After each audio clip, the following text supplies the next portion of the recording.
Why is it that higher consumption of highly processed food is associated with higher rates of cancer? And not just cancer. This recent study looked at 10,000 people and found that those who ate more highly processed food had higher rates of cognitive decline, which includes things like dementia and Alzheimer's disease. Now, in this study that was just published the other day, they looked at almost 200,000 people, and the study showed further evidence that highly processed food is leading to higher rates of cancer.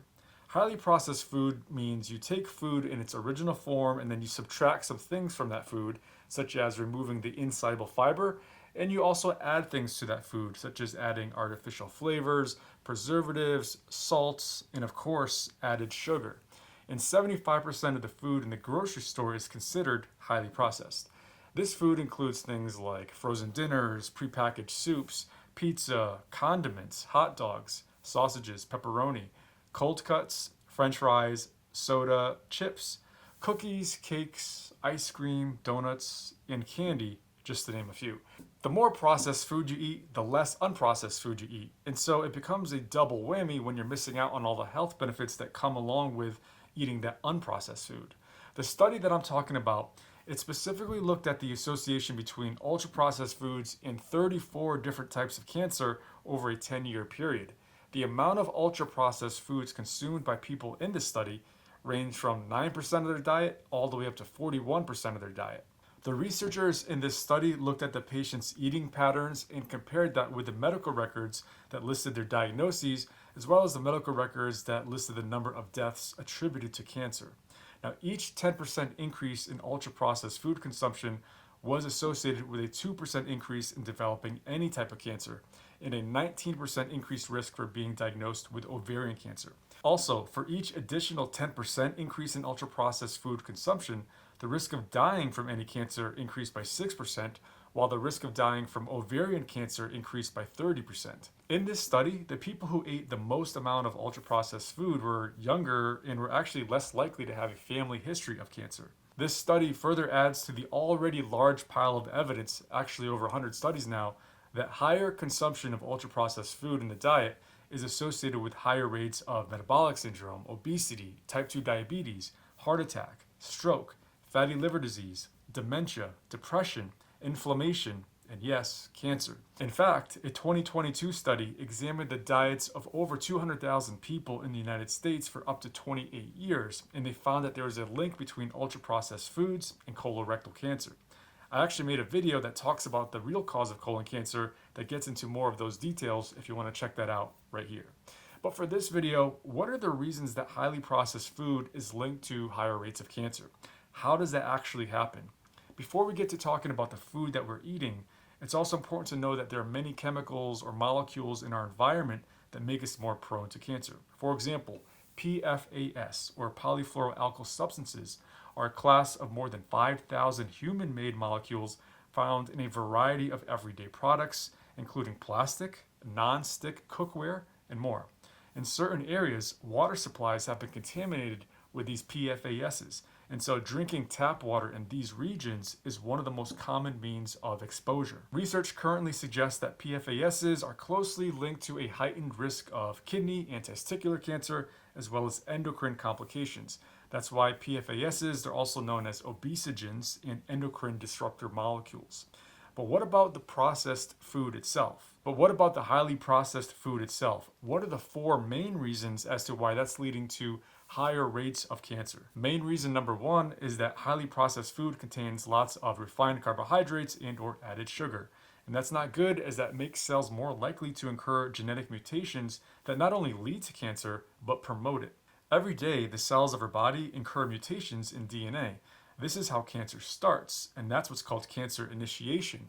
But our immune system fixes those mutations before things spiral out of control. That spiraling out of control is called cancer promotion, and that's the real issue because that's how it spreads and grows. And guess what highly processed food does? It feeds those mutated cells exactly what they need to thrive.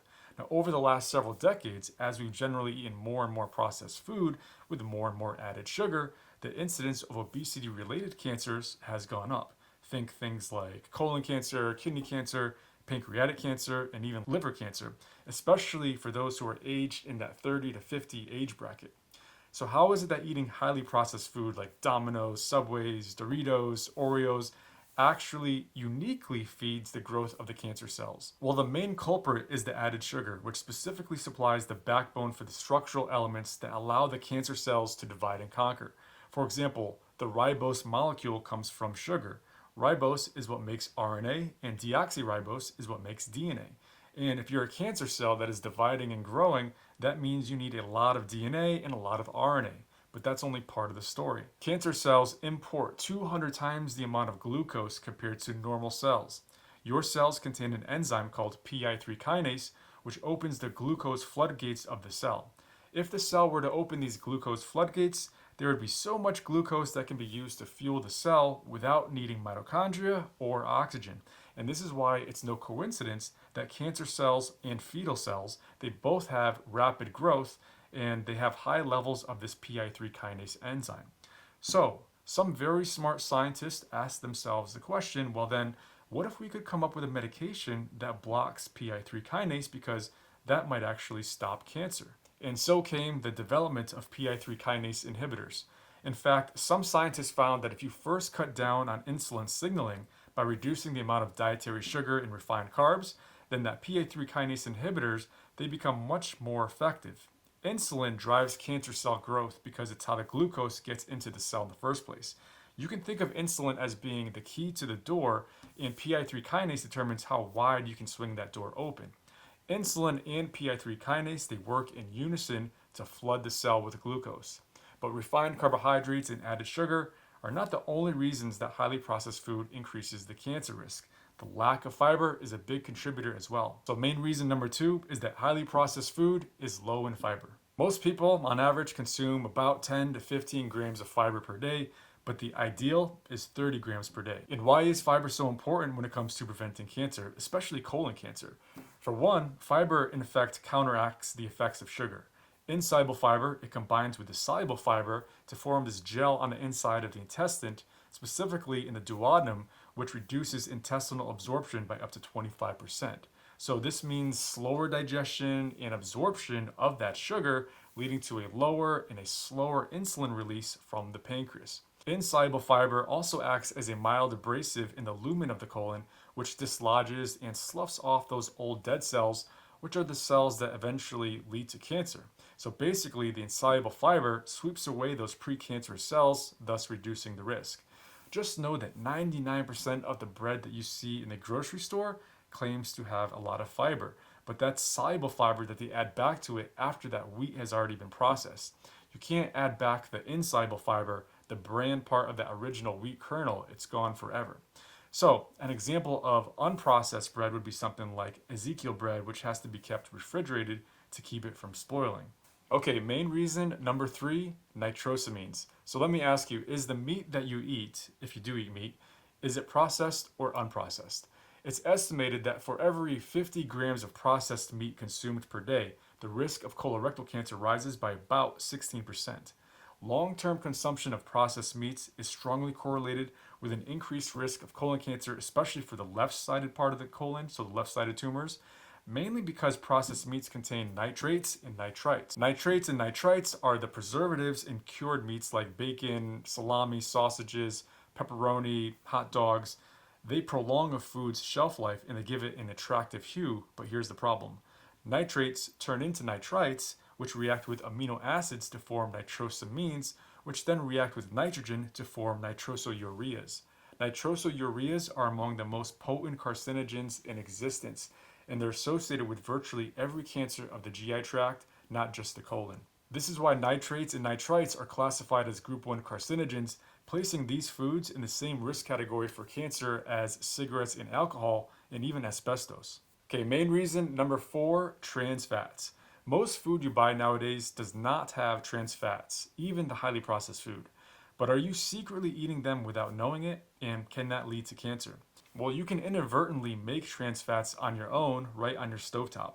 So let's say you cook with an unsaturated fat, like olive oil, which is healthy, right? But if that olive oil is heated past its smoking point, which is around 350 degrees Fahrenheit, guess what happens? That olive oil molecule is easily converted from a cis to a trans fat. There's actually a 2019 study where they fried some falafel in canola oil at these very high temperatures, and then they mixed that oil into rat feed. The rats that were fed the fried canola oil diets had a higher incidence of gut inflammation and colon tumors compared to the rats who ate canola oil that was cooked at lower temperatures. So just know that different unsaturated fats, they have different smoking points, and be aware of the smoking point of the oil that you're cooking with so that you don't inadvertently convert that to a trans fat. And then there's something called PAHs, which is not necessarily processed food related, but it's related to char grilling food, especially char grilling meats. And that's something that can lead to cancer as well, which I talk more about in this video right here.